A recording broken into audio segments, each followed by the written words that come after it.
ესე ჩემი პირველი ჯინსები არ მახსოვს, მაგრამ მახსოვს პირველ დროსაც ვნახე გოგოზე დახეული ჯინსები და მახსოვს ეს კულტურული შოკი მივიღე, რომ მეც მინდა და მეცადე რომ დამეძენძა ჩემი პატარა ჯინსები და სახლში კი მეჩხუბეს, მაგრამ მე ჩემი მიზანს მივაღწიე და მას მერე ხან დახეული, ხან არადახეული ჯინსები ძალიან ბედნიერი ვარ და ყოველთვის ხმარო.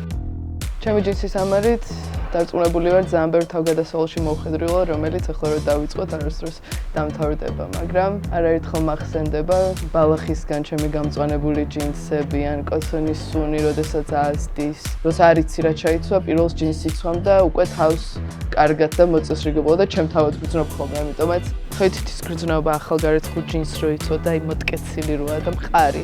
იდეალური ჯინსი ყოველთვის აი ეგეთი მოტკეცილი და მყარია. ჩემთვის პიროვნულად ყოველთვის მნიშვნელოვანი იყო, რომ ვიყო სანდო ადამიანი და ჩემს სიტყვას ჰქონდეს ფასი და შენი საუკეთესო მეგობარი ჯინსი ზუსტად მაგას შვება. ნებისმიერ დროს, ნებისმიერ ხასიათზე, ნებისმიერ წვეულებაზე შეგიძლია ჩაიცვა და მზად იგრძნო თავი. ჯინსი არის ყველაზე უნივერსალური იმ მხრივ, რომ შეგიძლია ძალიან შიკ იყოს ჯინსი, შეგიძლია ძალიან casual გახადო ჯინსი და არაფერი არ არის ისეთი კლასიკური, როგორც ჯინსი და თეთრი მაისური.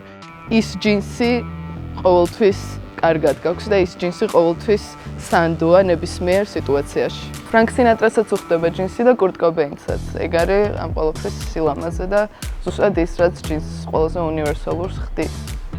ვერცხლი არის ჩემი. შესაბამისად, როდესაც ტანს ამოსყიდულობ ან ჯინსებს, ყოველთვის ვაკვირდები ამ პატარა დეტალებს, იქნება ღილი თუ ელვა, თუნდაც აი ამ ჟაკეტზე ძალიან მიყვარს, როდესაც ვახამებ ამ ყველაფერს, იმიტომ რომ თუნდაც როდესაც არ ფიქრობ რა ჩაიცვა, თეთრ მაისურს ჩაიცვებ ჯინსებს და აი ამ პატარა დეტალებით იკურება მთლიანი ლუკი, რაც ძალიან მნიშვნელოვანია, რომ თავი იგრძნო მოწესრიგებულად და ლაღად.